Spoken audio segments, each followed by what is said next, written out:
Hello everyone. Welcome back to Tutor NG and welcome back to our new setup. This setup is special. ये हमारा lecture 4 है. हम salts कर रहे थे ना. ये क्या हो रहा है?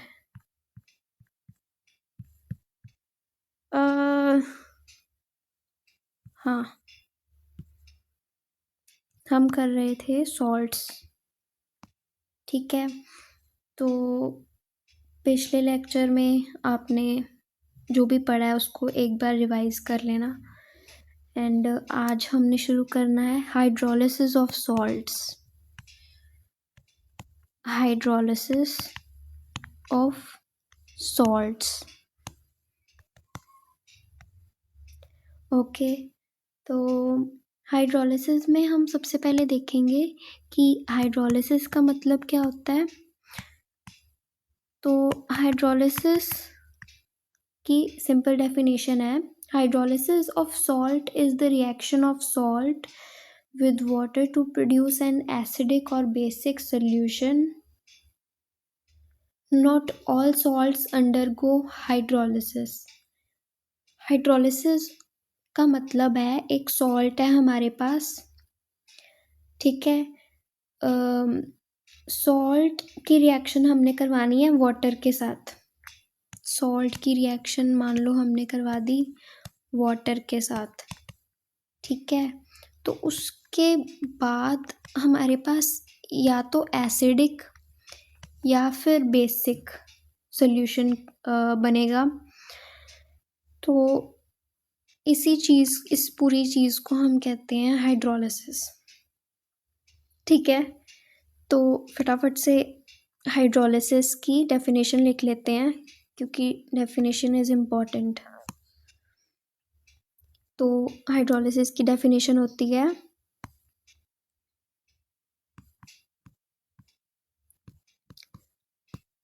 मेरे साथ लिखो क्योंकि आप नहीं लिखोगे, आप नोट्स नहीं बनाओगे सुंदर सुंदर तो आपका पढ़ने का मन ही नहीं करेगा. देखो आपके लिए मैं कितने सुंदर सेटअप लेके आई हूँ, एकदम एस्थेटिक ताकि आपका अच्छा सा मूड बन जाए पढ़ने का, है ना.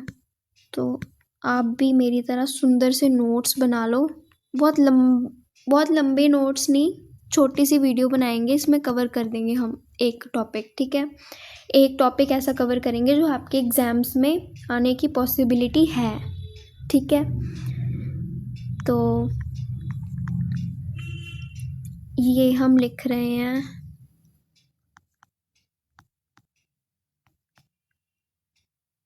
हाइड्रोलिसिस की डेफिनेशन. ठीक है, एसिडिक या बेसिक चीज़ हमारे पास आती है, ये तो हमें पता है. पर एक बात है, not all salts undergo hydrolysis.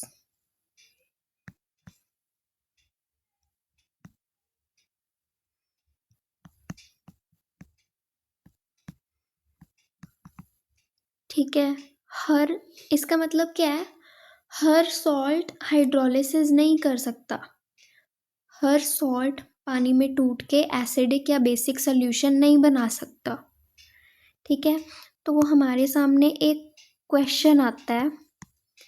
ठीक है, क्वेश्चन ये है कि when does hydrolysis occur. Hydrolysis होगी कब? व्हेन डज हाइड्रोलिसिस अकर. ठीक है, ये सवाल उठता है. तो इसका सल्यूशन क्या होगा कि जो सॉल्ट है वो तभी बनेगा जब, हमने पिछली वीडियो में भी देखा था कि एसिड है,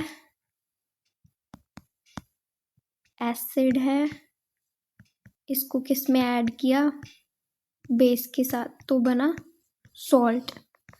ठीक है, तो या तो ये एसिड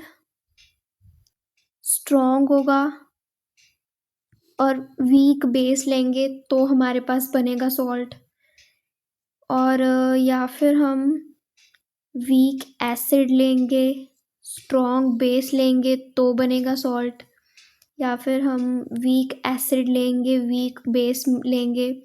ये 3 कंडीशंस है, इनमें हमारे पास सॉल्ट बन रहा है। Hydrolysis occur when a salt is formed from these 3 methods. ठीक है, यहाँ पे भी मैं लिख देती हूँ एसिड, एसिड, बेस, बेस। ठीक है, ताकि आपको याद रहे। ठीक है, तो ये याद रखना कि ये 3 कंडीशंस हैं। ये जब बनेंगी ना, ये जब रिएक्शंस होंगी तब ही हाइड्रोलिसिस होगी। ठीक है। अब उसके बाद एक बात है कि नहीं चाहिए मुझे, हटो। हाँ, salts formed from strong acid and strong base do not undergo hydrolysis। अब इन 3 चीज़ों में एक चीज़ मिसिंग है, बताओ क्या? कि एसिड और बेस में अगर दोनों चीज़ें स्ट्रॉन्ग हो, यहाँ पे दोनों वीक ले ली हमने, और इन दोनों में ले ली हमने एक स्ट्रॉन्ग एक वीक। ठीक है, यहाँ पे दोनों स्ट्रॉन्ग ले लिए हमने। ठीक है, तो जब स्ट्रॉन्ग होगे ना तब हाइड्रोलिसिस नहीं होगी, तब कोई हाइड्रोलिसिस नहीं होगी। इतना समझ में आया? आगे बढ़ूं? चलो, उसके बाद हमने पढ़ना है, आज का इम्पोर्टेंट टॉपिक है ये है hydrolysis of different types of salts.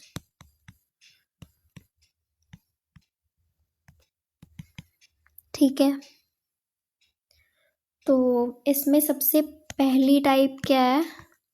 सबसे पहली टाइप है salt of strong acid plus strong base. ऐसा सॉल्ट जो स्ट्रॉन्ग एसिड और स्ट्रॉन्ग बेस से बनेगा, अभी मैंने बताया है, अभी अभी, पीछे मुड़ के नहीं देखना। उससे क्या होगा? कोई रिएक्शन नहीं होगी। Example NaCl।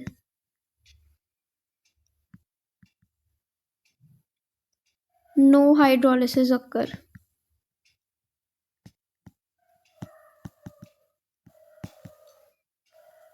ठीक है, तो सोल्यूशन जो होगा, जो इनकी रिएक्शन से बनेगा, सोल्यूशन तो बनेगा ना, सोल्यूशन होगा हमारे पास न्यूट्रल।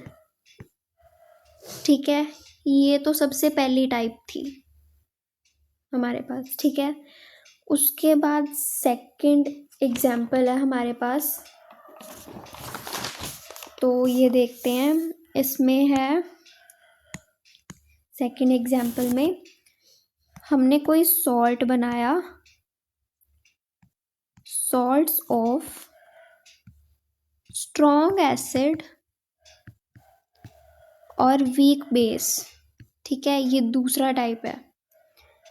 इसमें क्या किया हमने? एग्जाम्पल लिया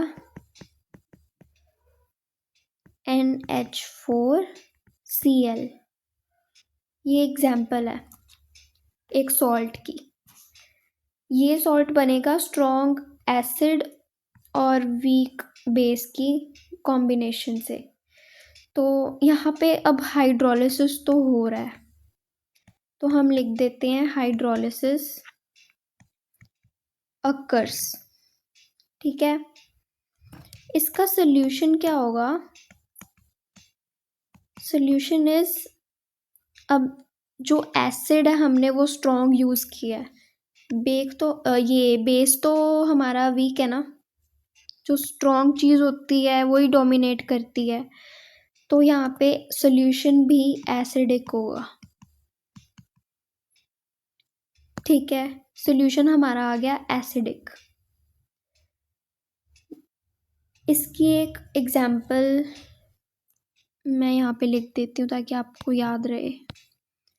सुंदर सा कलर लेंगे सबसे पहले। ठीक है, NH4 पॉजिटिव, ये है सॉल्ट, इसको पानी में डाला, H2O बोलते हैं पानी को। तो हमारे पास ये टूट के बना NH4OH और H पॉजिटिव। अब एक बात, अगर आपको याद हो, जो चीज़ H पॉजिटिव आयंस देती है ना, उसको हम एसिडिक बोलते हैं। तो ये जो सोल्यूशन पूरा बना है ये एसिडिक हो गया। ये एसिडिक होगा कि नहीं बताओ, कमेंट्स में बताओ। एसिडिक होगा ना ये, तो ये पूरा सोल्यूशन ये एसिडिक हो जाएगा। ठीक है, समझ में आ रहा है। उसके बाद हमारे पास थर्ड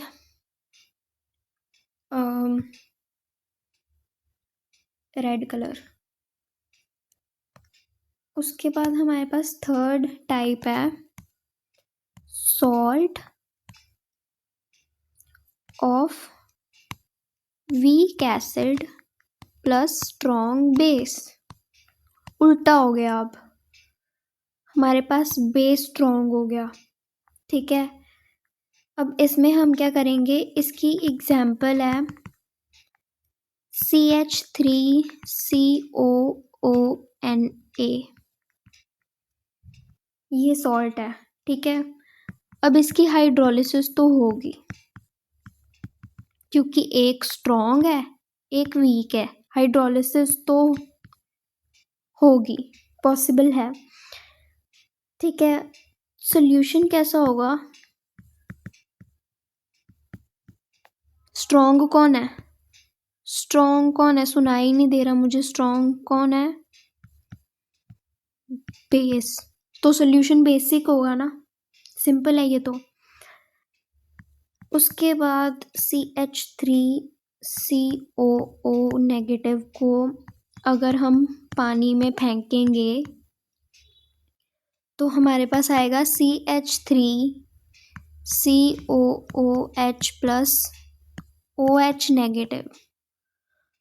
अब अगर आपसे कोई पूछे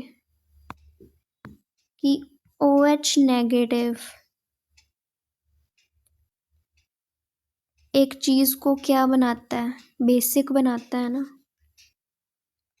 ये सोल्यूशन क्या हो जाएगा, ये पूरा सोल्यूशन, ओहो ये क्या है, ये पूरा सोल्यूशन क्या हो जाएगा, बेसिक नहीं हो जाएगा, हो जाएगा ना। याद आ रहा है कुछ कुछ, याद रखना। ठीक है, उसके बाद हमारे पास हमारी लास्ट फोर्थ एग्जाम्पल है, एग्जाम्पल नहीं टाइप है, हमारा सॉल्ट कैसे बना, वीक एसिड और वीक ही बेस। स्ट्रॉन्ग और स्ट्रॉन्ग में कोई हाइड्रोलिसिस नहीं हो रही थी, स्ट्रॉन्ग वीक वीक स्ट्रॉन्ग में हो रही थी, वीक और वीक में होगी, हाँ होगी, बिल्कुल होगी। एग्जाम्पल बताओ, बताते हैं, NH4CH3COO, हाइड्रोलिसिस तो हो रही है तो लिखने की ज़रूरत नहीं, यहीं पे लिख देती हूँ मैं, हाइड्रोलिसिस अकर्स।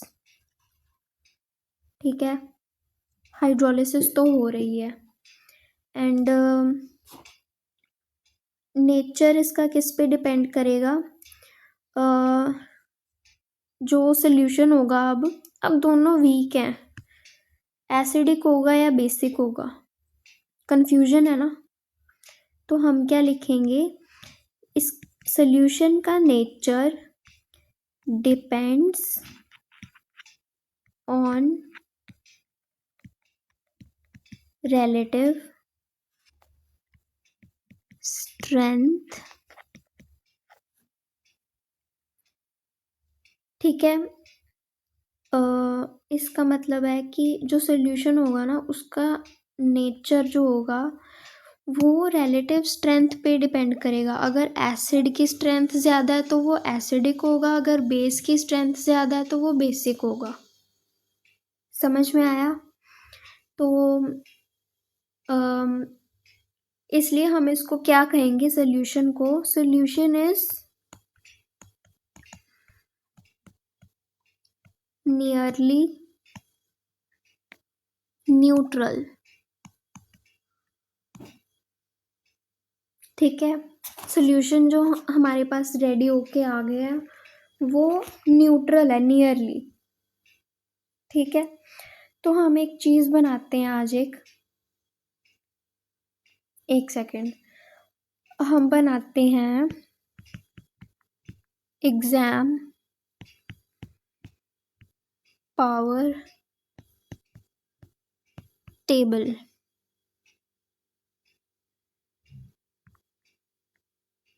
ठीक है, इसमें हमने ले लिया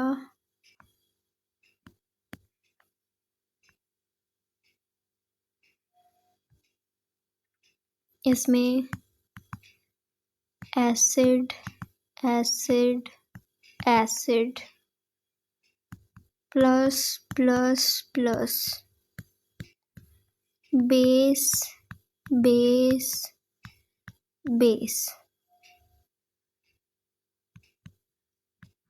एरो एरो एरो। तो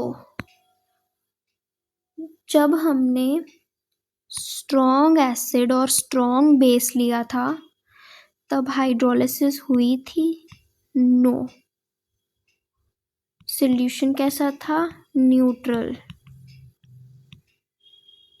ठीक है, जब एसिड स्ट्रॉन्ग था, बेस वीक था, तो हाइड्रोलिसिस हुई थी?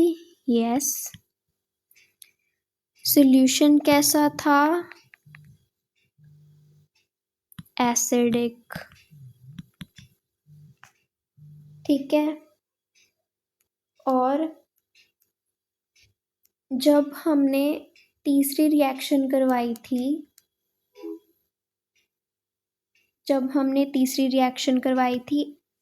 बेस था स्ट्रॉन्ग और वीक था हमारा एसिड, हाइड्रोलिसिस हुई थी? हाँ हुई थी। सॉल्यूशन कैसा था? बेसिक। ठीक है, ये पावर टेबल बन गया। ये पावर टेबल तुमने एक रिवाइज करना है एग्जाम्स में जस्ट, और तुम्हारी जो वो है ना, प्रेपरेशन बहुत अच्छे से हो जाएगी। ठीक है, तो ये मैंने बड़ी मुश्किल से बनाया, आपको पता ही है, आपके सामने बनाया है इतनी मुश्किल से।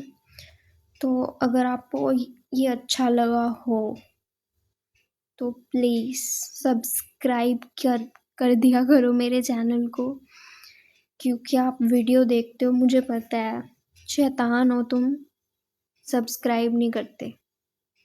तो चुपचाप सब्सक्राइब कर दो, नहीं तो मैं स्क्रीन में से घुस के मारूंगी वो। ठीक है, मजाक कर रही हूँ, नहीं कर रही। तो लाइक कर देना वीडियो को, एक कमेंट कर देना मन करे तो, वैसे अगर ना अच्छा लगे तो रहने देना, और पढ़ लेना प्लीज़, पढ़ना इज़ इम्पोर्टेंट। Okay bye.